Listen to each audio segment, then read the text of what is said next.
한밤중 소나무 숲으로 둘러싸인 작은 마을에 위치한 고등학교. 학교는 이미 수십 년의 역사를 자랑하는 오래된 건물이었지만 그만큼 많은 이야기가 전해 내려오는 장소이기도 했다.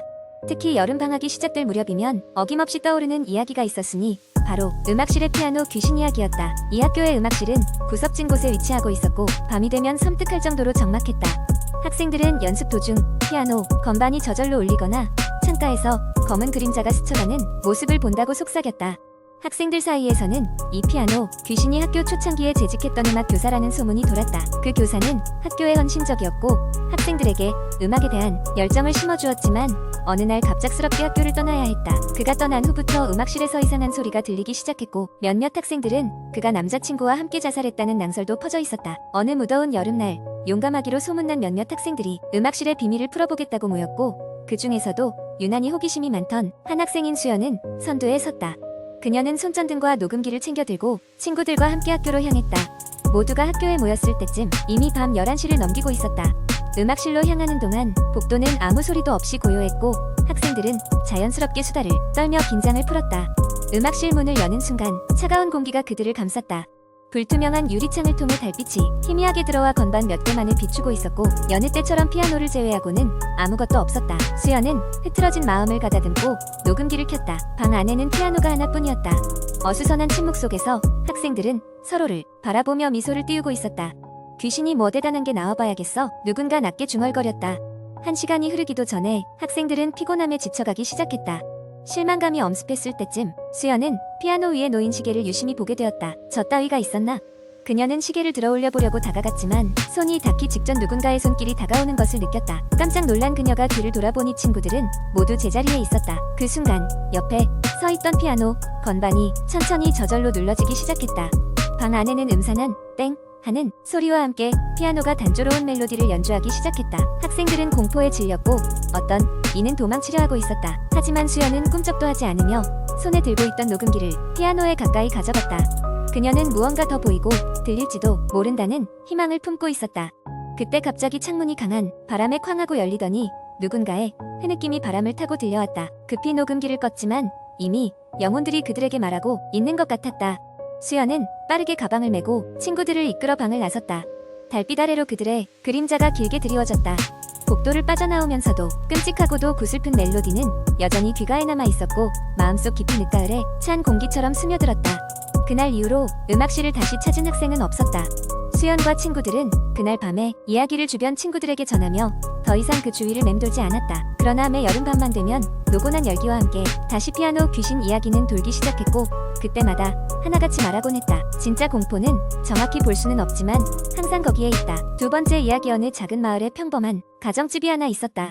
이 집은 겉보기엔 아주 보통의 집이었지만 마을 사람들 사이에서는 기이한 소문이 돌곤 했다. 바로 이 집에 들어간 사람들 중 일부가 이상한 꿈을 꾼다는 것이었다. 그 집에서는 원래 한 노부부가 살았는데 여러 해 전 노부부가 세상을 떠난 이후로는 비어 있었다. 그 후로도 집을 매입한 사람들은 셀 수 없이 많았지만 이상하게도 그들은 몇 달도 채우지 못한 채 떠나곤 했다. 현재 그 집에는 한 젊은 부부와 그들의 어린 딸이 살고 있었다.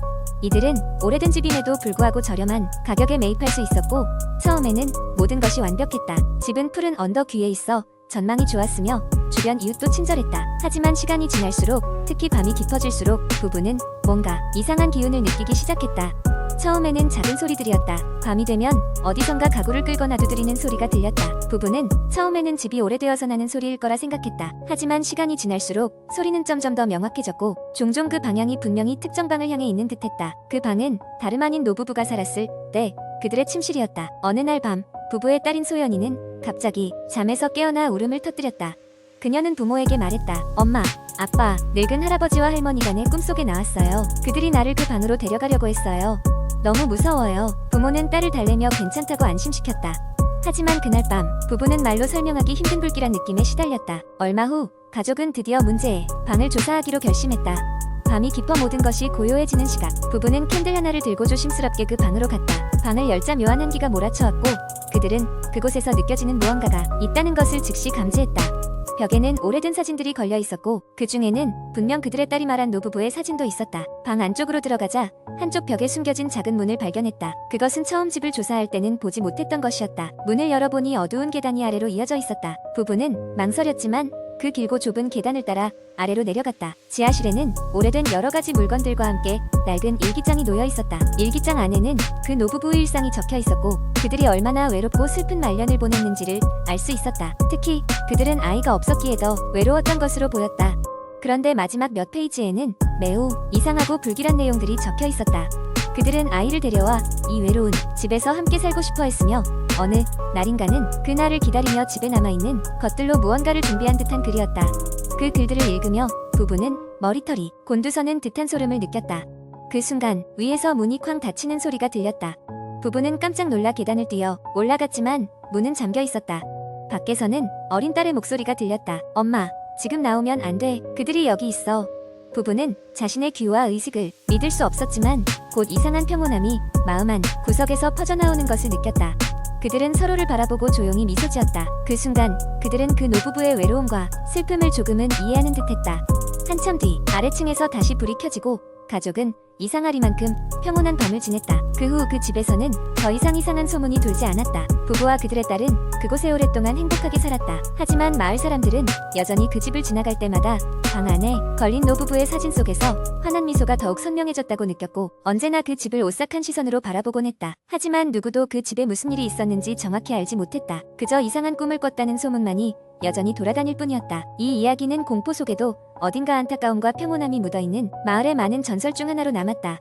세 번째 이야기, 인터넷에서 흔히 볼 수 있는 한국의 공포썰은 여러 가지 요소를 결합하여 독자들에게 몰입감과 긴장감을 주는데 이 썰은 당신을 깊은 어둠 속으로 안내할 것입니다. 대학교 3학년 여름방학, 나는 친구들과 함께 강원도의 작은 마을로 여행을 떠났다. 우리는 유명한 관광지를 피해 깊숙한 산 속에 있는 오래된 민박집을 빌렸다. 그곳은 인터넷에서도 별다른 정보가 없었지만 사진으로 봤을 때는 꽤 운치 있어 보여 선택한 곳이었다. 도착한 날, 우리는 산속의 신선한 공기를 마시며 즐거운 시간을 보냈다. 저녁이 되자 민박집 할머니는 저녁 식사를 차려주셨고 우리는 식탁 위의 음식을 즐기며 웃고 떠들었다. 할머니는 우리에게 마을에 전해 내려오는 한 가지 이야기를 들려주셨다. 이 마을에는 아주 오래된 전설이 있는데 언젠가 이곳에서 큰 불이 나서 많은 사람들이 목숨을 잃었단다. 그래서 가끔씩 산 속에 홀로 있는 사람들은 잃어버린 영혼들의 울음소리를 들을 수 있다고 하지. 할머니는 낮은 목소리로 말씀하셨고 우리는 가볍게 웃으며 그 이야기를 넘겼다. 그날 밤 우리는 각자 방으로 돌아갔다. 나는 피곤했지만 좀처럼 잠이 오지 않았다. 바람이 창문을 흔드는 소리가 마치 누군가의 숨소리처럼 들렸다. 잠시 뒤 어둠 속에서 무언가가 문을 두드리는 소리가 들렸다. 토닥 토닥. 처음에는 바람 소리려니 하고 넘어갔지만 점점 더 선명하게 들려오는 두드림 소리에 가슴이 뛰기 시작했다. 문을 열어보면 뭐가 있을까 망설이던 그 순간 갑자기 방문이 쿵 하고 열렸다. 아무도 없었다. 나는 친구들을 깨우려 했지만 그들은 이미 깊이 잠들어 있었다. 나는 무서움을 억누르며 다시 누웠다. 그때 창문 밖에서 누군가 웃고 있는 형체가 보였다. 긴 머리를 늘어뜨린 채 창문 너머로 하얗게 웃고 있는 그것은 분명 사람이 아니었다. 나는 곧장 친구들을 깨웠다. 친구들 역시 문이 열려있는 것을 보고는 놀랐다. 우린 다 함께 창문 밖을 보았다. 그러나 아무것도 없었다. 단지 바람에 흔들리는 나뭇가지들만이 있을 뿐이었다. 그날 밤 우린 촛불을 켜고 방 한가운데 모여 잤다. 다음날 아침 우리는 밤의 일을 할머니께 말씀드렸다. 할머니는 고개를 끄덕이며 말했다. 아마도 그 영혼들이 너희에게 장난을 친 것 같구나. 걱정 마라. 여길 떠날 때까진 아무 일 없을 거야. 마지막 날 밤 우리는 왠지 모를 불안감에 휩싸여 일찍 잠자리에 들었다. 한밤중 문득 내 몸을 누군가가 흔드는 느낌이 들었다. 눈을 뜨니 그 하얗게 웃고 있던 여자가 내 눈앞에 서 있었다. 나는 비명을 지르며 벌떡 일어났고 친구들도 깨어났다. 놀란 우리를 보고선 그녀는 스르륵 사라졌다. 다음날 아침 우린 서둘러 짐을 싸고 민박집을 떠났다. 마을을 벗어나기 전 할머니가 우리를 배웅하며 말했다. 잘 가거라. 그리고 그 아이도 슬슬 그만 놀고 저승으로 가야 할 텐데. 자동차에 올라탄 우리는 아무도 말을 하지 않았다. 분명 한여름의 더운 날씨였지만 차 안은 싸늘한 침묵이 맴돌았다. 그렇게 우리는 그곳을 떠났고 다시는 그 마을에 가지 않았다. 이후로도 오랫동안 그날의 경험은 꿈속에도 나타나 나를 괴롭혔다. 할머니가 말한 그 아이는 과연 누굴까? 아직도 그곳엔 그날 우리가 보았던 형체가 남아있는 걸까? 모든 것이 의문으로 남은 채 그 여름의 기억은 점점 희미해져 갔지만 그날의 공포는 뇌리에서 쉽게 지워지지 않았다.